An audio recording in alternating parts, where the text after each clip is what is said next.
At some point in life, almost everyone reaches a quiet moment where they ask themselves a hard question. Why do I keep getting in my own way? Not out loud. Not dramatically. But privately. When patterns repeat and progress feels heavier than it should. You know you're capable. You've learned enough. You've watched the videos, read the books, made the plans. And yet, somehow, the gap between knowing and doing keeps showing up. You tell yourself, I'll start tomorrow. I just need more clarity. A little bit more context. I'll do it when things calm down. And without realizing it, weeks or months pass, unchanged. And you are still there. This doesn't happen once. It happens in careers, relationships, health, creativity. Different areas, same pattern. Forward intention, followed by quiet retreat.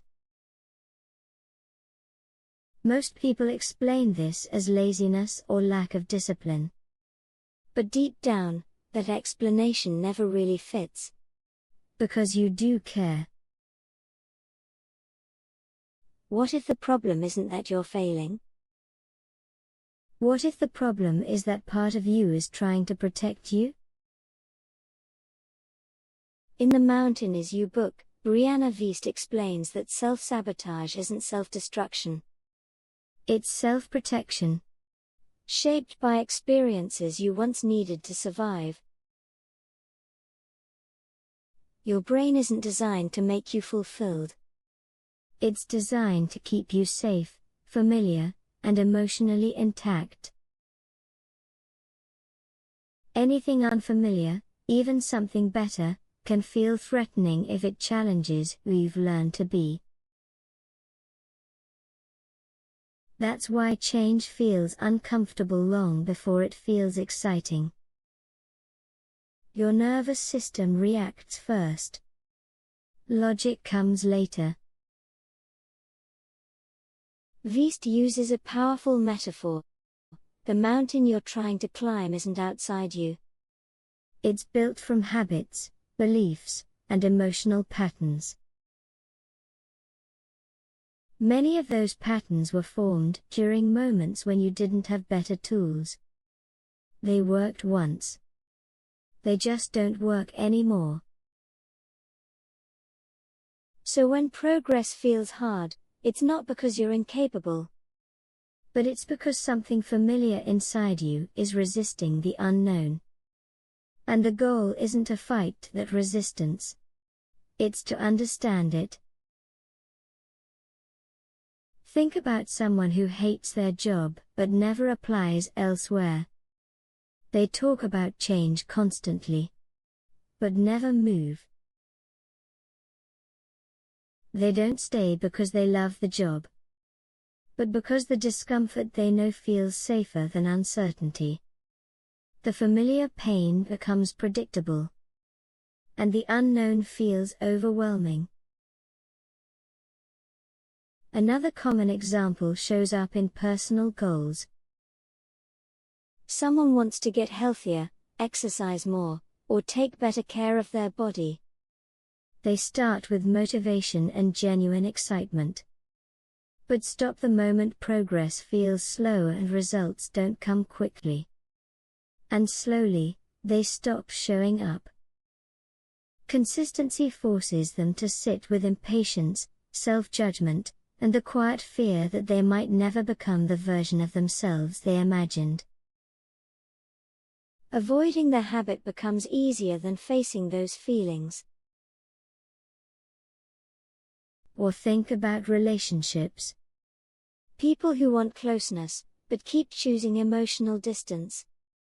Not because they don't want love, but because real intimacy would require vulnerability. If being seen once led to pain, hiding can feel like safety. Self-sabotage protects us from emotions we don't yet trust ourselves to handle. Fear of rejection. Fear of success.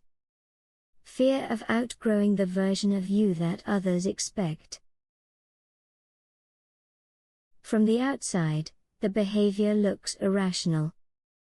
But from the inside, it makes perfect sense. Once you see this, self-sabotage stops feeling like an enemy. It starts feeling like a message. Asking for attention, not punishment. And messages are meant to be understood, not silenced. If you're new here, this is Ideas Explained. A space for slowing down and understanding ourselves more clearly. Because lasting change doesn't come from pressure. It comes from understanding. Your nervous system prefers familiarity over fulfillment. Even if that familiarity limits you. This is why motivation fades. Biology always outruns willpower. Understanding this removes shame. You're not broken. You're wired. The goal isn't to eliminate fear. It's to move forward while fear is present. When change feels safe to your body, resistance softens naturally. This is where sustainable growth begins. Not through force, but through familiarity. The mountain doesn't disappear. Your relationship with it changes. And that changes everything. Now let's talk about what actually helps. The first step is awareness. Not judgment, but awareness. Notice when resistance shows up. Especially in moments that matter most. Ask yourself, what feeling am I trying to avoid right now? Avoidance always points to something unprocessed. The second step is emotional regulation. Learning to stay present with discomfort. Discomfort isn't danger. It's information. The more you stay with it, the less control it has. The third step is identity change. Because behavior follows identity. Instead of saying I'm trying, begin acting like someone who already shows up. Small actions, repeated. Teach your nervous system that growth is safe. Consistency isn't intensity. It's trust built slowly. This is how the mountain changes, not by force, but by familiarity. What once felt impossible begins to feel normal.